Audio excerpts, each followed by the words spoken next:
Welcome. Halo semuanya, selamat datang di Nook Story. Hari ini adalah hari ketiga aku berada di Bangkok, Thailand. Dan paket Go City kali ini yang aku ambil adalah walking tour selama 8 jam di kota Bangkok. Dan sebelum video ini berlanjut, buat teman-teman yang belum subscribe, mohon supportnya untuk like video ini, share and subscribe dulu, dan aktifkan lonceng notifikasinya supaya setiap update terbaru teman-teman boleh mendapatkan notifikasi terbaru. Oke, lanjut. Nah, pertama-tama kita akan langsung menuju ke stasiun kereta Hua Lamphong. Semoga sebutanku nggak salah ya. Nah, di Hua Lamphong ini karena kita ada di seberang jalan, kita mesti turun dulu melalui basement dan kita akan tiba di sana. Nah, stasiun Hua Lamphong ini dibangun tahun 1910 di bawah pemerintahan Raja Chulalongkorn. Dan selesai 6 tahun kemudian di bawah pemerintahan Raja Vajiraphat. Semoga penyebutanku nggak salah. Dan bentuk bangunannya sendiri kok mirip dengan yang ada di Eropa gitu ya. Atau mungkin ada teman-teman yang tahu ada campur tangan dari negara mana. Lanjut kita masuk ke dalam, dan sampai di dalam kita bisa lihat bahwa di dalam itu dulu digunakan juga untuk hotel seperti yang teman-teman lihat sebelah situ.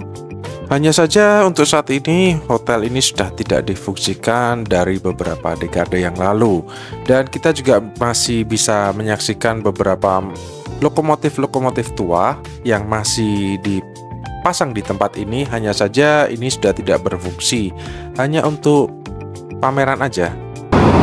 Lokomotifnya klasik banget, keren ya. Karena ini walking tour selama 8 jam dan 30 destinasi yang akan kita kunjungi, jadi waktu kita emang nggak banyak. Selesai dari Hua Lamphong Station, kita langsung melanjutkan perjalanan menuju ke Chinatown.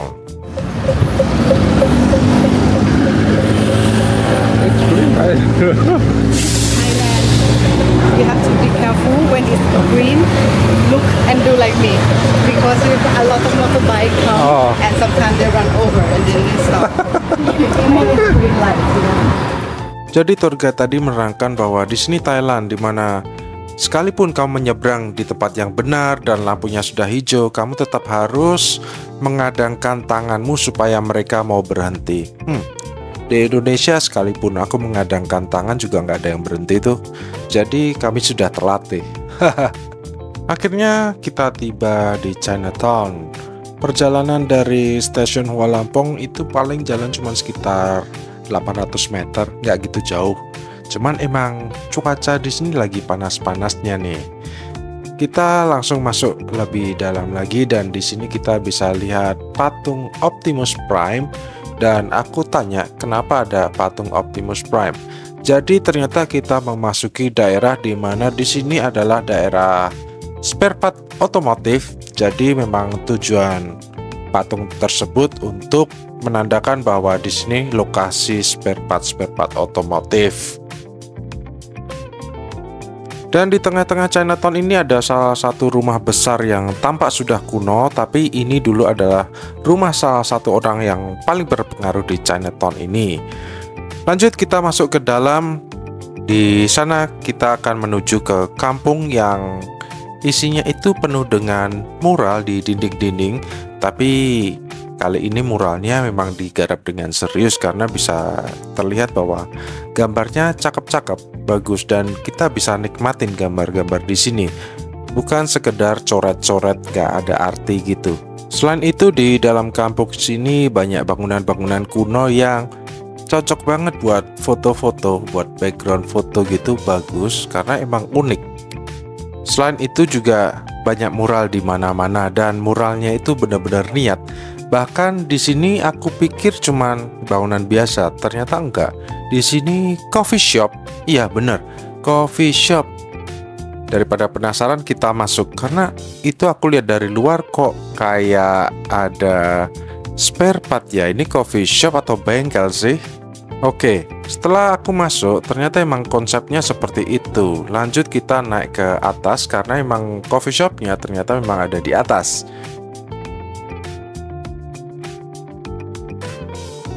Sampainya di lantai 2 di area teras, di area balkon ini adalah area untuk para perokok, smoking room. This the Coffee shop. Mother Roaster is quite famous. They have a selection of the local coffee beans from each part of Thailand. Okay. So they're quite famous.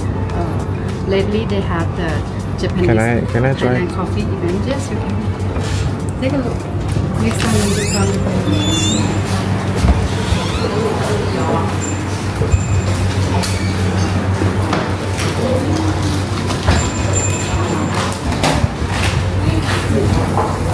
Okay.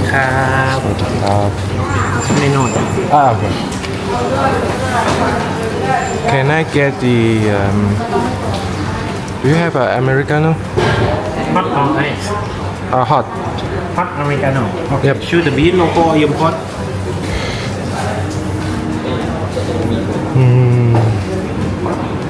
Local. Sour, not sour. Not sour. Okay. Smell, shoot the bean. It's medium roast.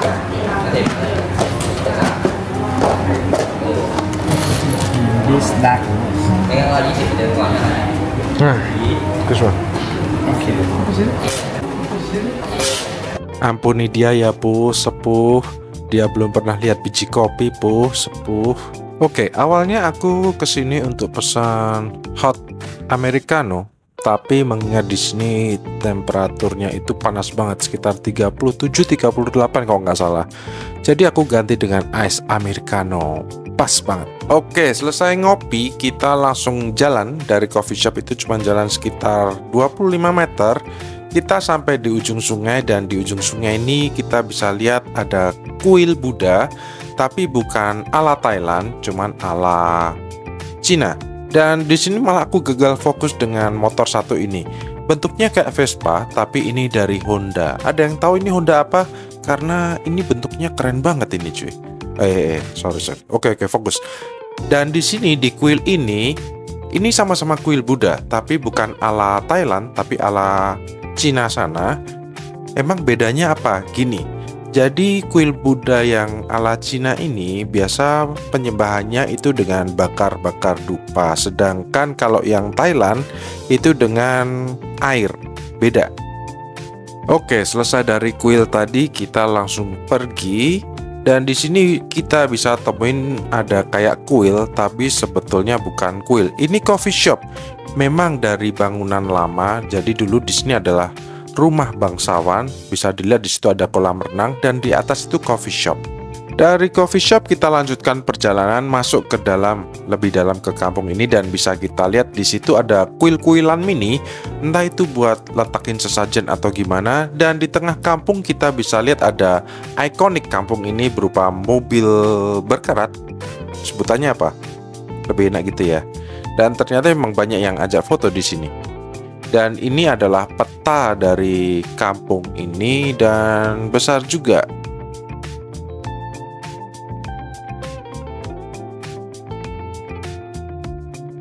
Oke, kita lanjutin perjalanan dan bisa teman-teman lihat sendiri bahwa di kampung ini jalan-jalannya itu tuh bersih. Nggak ada orang buang sampah sembarangan gitu, nggak ada. Dan kita temuin satu kuil lagi ala-ala Cina karena di sini masih seputar Chinatown ya. Jadi memang masih banyak kuil-kuil Cina gini. Dan uniknya adalah dewa di sini kulitnya hitam. Mungkin ada teman-teman yang tahu tentang kuil ini bisa tambahin di kolom komen di bawah. Oke, kita lanjutin lagi perjalanan. Kali ini kita menuju ke sungai. karena di dekat sungai di lokasi ini itu ada asrama biksu. Tapi sebelum kita ke asrama biksu, kita nikmatin dulu seputar sungai di sini. Ya, walaupun sungai ini besar dan ikannya gede-gede, tapi jarang aku lihat ada orang mancing di seputar sungai sini. Coba kalau ini di Indonesia, itu ikan gede-gede itu udah habis itu udah. Mungkin ya. Gede itu. Dan akhirnya nggak jauh dari sungai tadi, kita sampai juga di asrama biksu. Tapi ya, kita cuma mau lewat aja karena kita mau ke kuil Buddha yang kali ini ala Thailand. Ya, nama kuil ini adalah Wat Patum Panaram. Koreksi bila aku salah penyebutannya. Kuil ini didirikan pada tahun 1857 oleh Raja Mongkut atau kita sebut dengan Rama IV, dan tempat ini didirikan supaya dekat dengan istana Sapatum miliknya. Oke, bergeser dikit dari kuil tadi, di sini ada perkampungan orang Tionghoa di mana dahulu orang-orang dari Cina daratan itu merantau ke negeri Thailand supaya mendapatkan kehidupan yang jauh lebih baik. Tapi kenyataannya saat itu tidak sesuai harapan. Segalanya tidak berjalan dengan mulus. Akhirnya mereka ingin pulang tapi tidak bisa pulang dan akhirnya mereka menetap di sini. Dan tempat ini sempat menjadi tempat prostitusi yang cukup besar. Bahkan di tengah kampung sini ada hotel yang cukup menarik yang kental dengan etnik Tionghoa sana. Perjalanan kita lanjutkan dan kita tiba di daerah Pecinan karena di daerah ini kita mau mampir ke Jawa Street Market. Nah, di Jawa Street Market ini banyak banget yang namanya street food. Jajanan itu komplit banget. Dan ya, karena perjalananku masih panjang, jadi aku putusin nggak beli karena bakal repot bawanya. Padahal aslinya tuh bikin penasaran, jadi pengen aja coba satu-satu gitu. Tapi ya repot aja bawanya, nggak mungkin kan makan di jalan, repot. Terus kita lanjutin perjalanan, kita sekarang di pusat grosir. Jadi ini semacam pasar, tapi kanan kiri ini banyak banget yang grosiran aksesoris. Jadi buat teman-teman yang pengen melancong ke Thailand, nah di dekat Chinatown ini, di dalam Chinatown masih mungkin ya, itu banyak pasar yang memang menjual grosiran aksesoris, banyak banget. Berikut beberapa toko aksesoris, aku coba videoin satu-satu semampuku ya, karena kalau ketahuan videoin toko kayaknya mereka nggak suka deh. Jadi ya aku sembunyi-sembunyi aja untuk videoin, jadi mungkin ada yang jelas ada yang enggak, jadi ya harap dimaklumi, oke?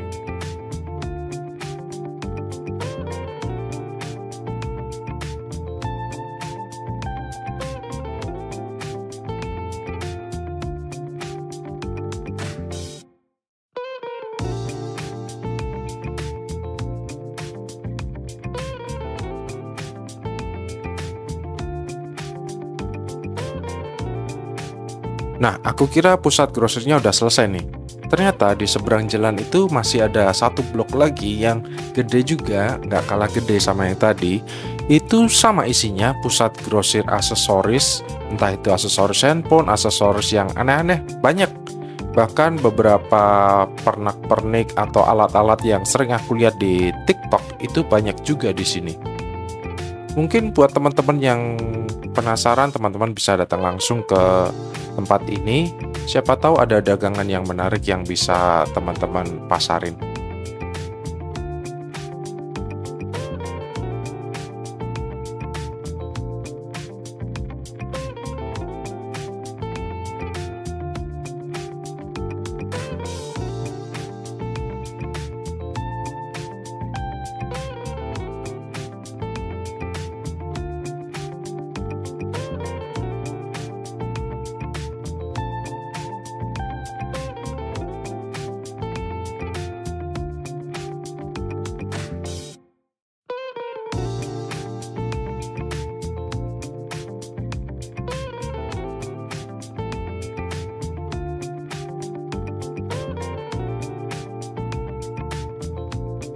Nah, setelah dari pusat grosir aksesoris, akhirnya kita tiba di Crocodile Temple. Kok namanya Crocodile? Ya, karena di temple ini memang ada buaya. Bukan buaya darat, tapi memang buaya beneran dalam makna yang sesungguhnya. Dan berikut tempelnya, kita coba masuk di dalam ada apa.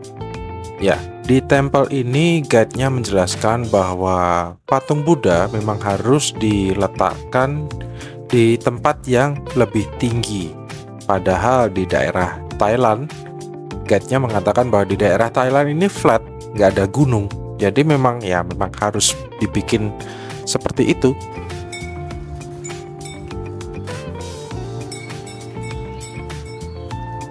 Perjalanan kita lanjutkan. Dari Crocodile Temple kita akan menuju ke Little India dan kita menyusuri perkampungan Tionghoa, perkampungan Chinese ini.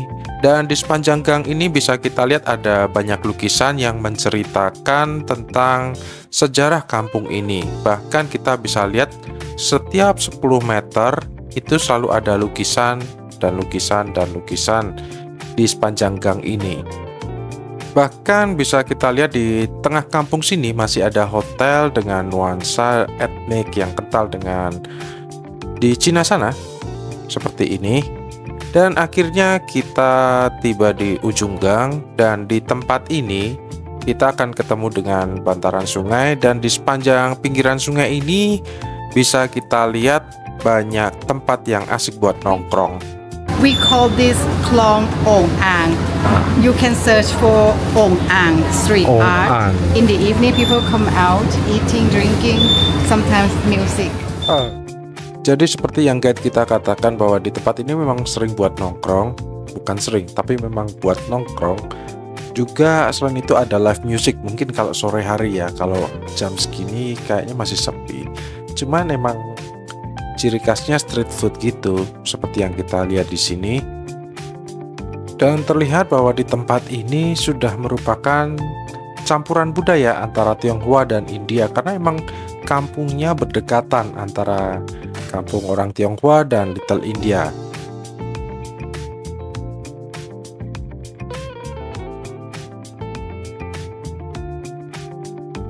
Dan akhirnya kita tiba juga di jalan utama di Little India. Bisa kita saksiin bangunan-bangunannya itu memang nuansanya kayak di India nggak sih? Walaupun aku belum pernah ke India, tapi kalau ngelihat kayak di film-film India, bangunannya mirip-mirip aja sih. Dan di sini juga ada kuil Hindu ya, kayaknya seperti itu. Tapi kita nggak masuk, kita mau menuju ke traditional market di Little India. Bahkan kita bisa lihat apa yang dipasarkan di market ini nuansanya udah kental banget dengan India. Beda dengan yang tadi kita lihat waktu di Chinatown, itu udah ciri khasnya orang Tionghoa. Beda dengan di sini udah terlihat sekali. Jadi daripada berlama-lama kita lihat aja di sini ada apa aja yang dipasarkan di market ini. Oke?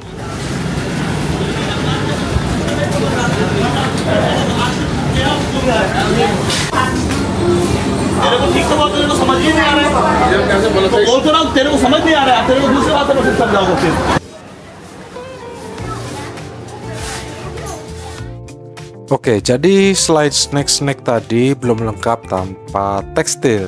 Bahkan di sini juga jual perlengkapan menikah adat India dan senjata api. Iya, nggak salah dengar. Emang di sini banyak, dan di sini pusatnya banyak banget toko-toko gitu. Cuman emang nggak boleh di video, jadi aku terus aja.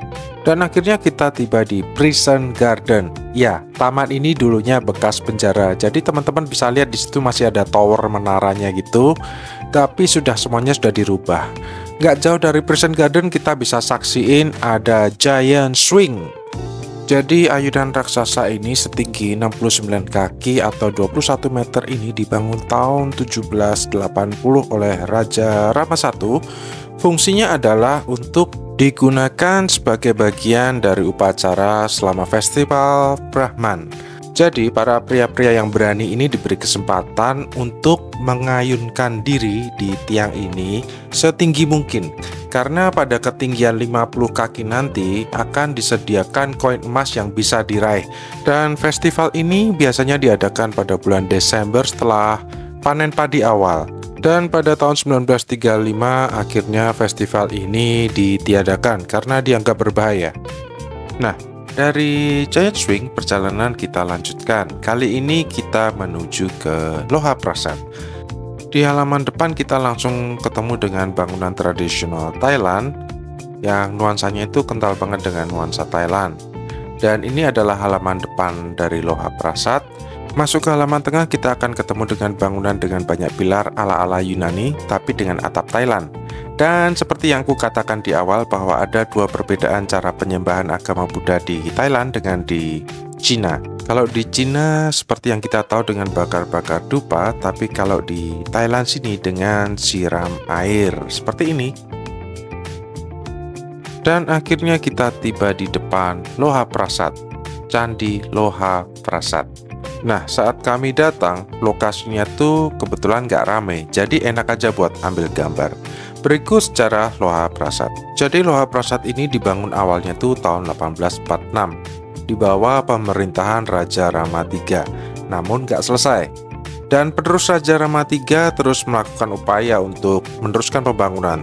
Barulah di tahun 1960 di bawah pemerintahan Raja Rama IX pembangunan ini dimulai kembali dan diawasi oleh Departemen Seni Rupa Thailand. Dan pada tahun 1995 relik Buddha diabadikan di puncak menara paling atas.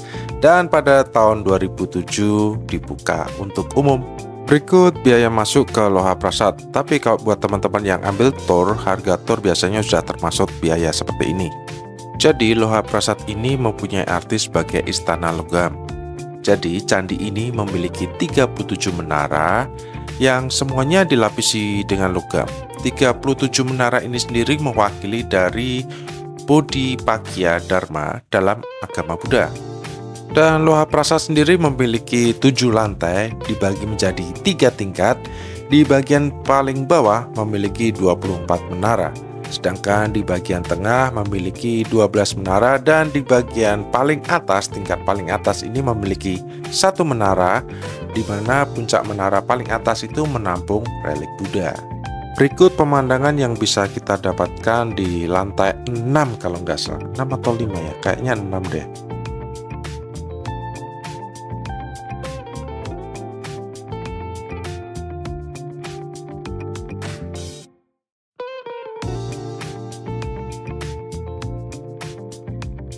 Setelah dirasa cukup di Loha Prasat, kita lanjutkan perjalanan menuju ke destinasi berikutnya, The Golden Mount.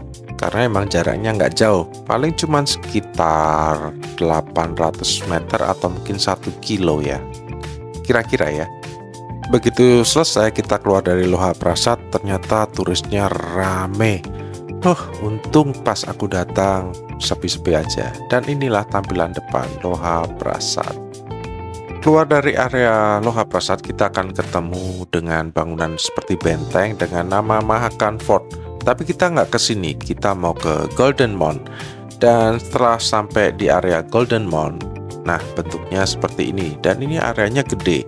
Jadi Golden Mount sendiri sebetulnya gunung buatan. Seperti yang aku jelasin di awal tadi bahwa di Thailand ini kata guide-nya areanya itu flat, sedangkan patung Buddha harus dibangun dan diletakkan di paling atas. Nah, karena di Thailand nggak ada gunung, makanya mereka bikin gunung buatan seperti di Golden Mount ini. Di bagian bawah Golden Mount ini ada gua buatan juga buat para penganut Buddha untuk bersembahyang atau beribadah di tempat ini. Berikut foto sejarah yang bisa aku dapatkan tentang pembangunan The Golden Mount dari waktu ke waktu. Dan ini adalah pintu naiknya untuk ke Golden Mount. Tapi karena aku capek jalan 8 kilo seharian, panas pula, jadi aku nggak naik. Aku cukup lihat dari bawah aja. Nah, di sebelah The Golden Mount itu ada kuil juga, lengkap dengan pilar-pilar ala Yunani dan atap ala Thailand. Dan ini apa yang ada di dalam kuil tersebut, patung Buddha. Oke, tadi aku barusan masuk ke kuil. Terus di sana ada orang yang cosplay jadi biksu. And then dia bilang butuh uang buat ke kota, bisakah kamu bantu aku 90 baht? Terus aku kasih 100. Terus aku tanya sama guide di depanku, dia bilang biksu nggak boleh minta uang. So bisa dipastiin aku kena scam dari orang yang cosplay jadi biksu. Man, I hate it. Selesai dengan 8 jam walking tour, kita makan dulu dan kita lanjutkan dengan Thai massage.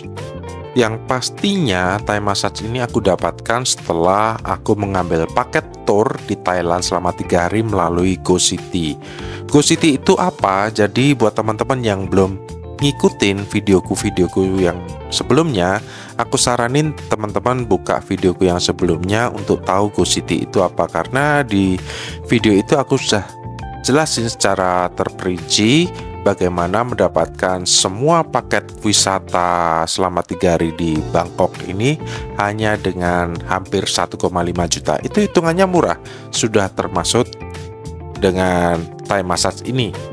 Dan besok kita juga masih lanjutin untuk wisata di hari terakhir, karena itu sudah termasuk dengan paket dari GoCity tersebut. Oke, kita lanjutkan perjalanan ke MBK, karena di MBK ini kita akan mendapatkan service Thai massage.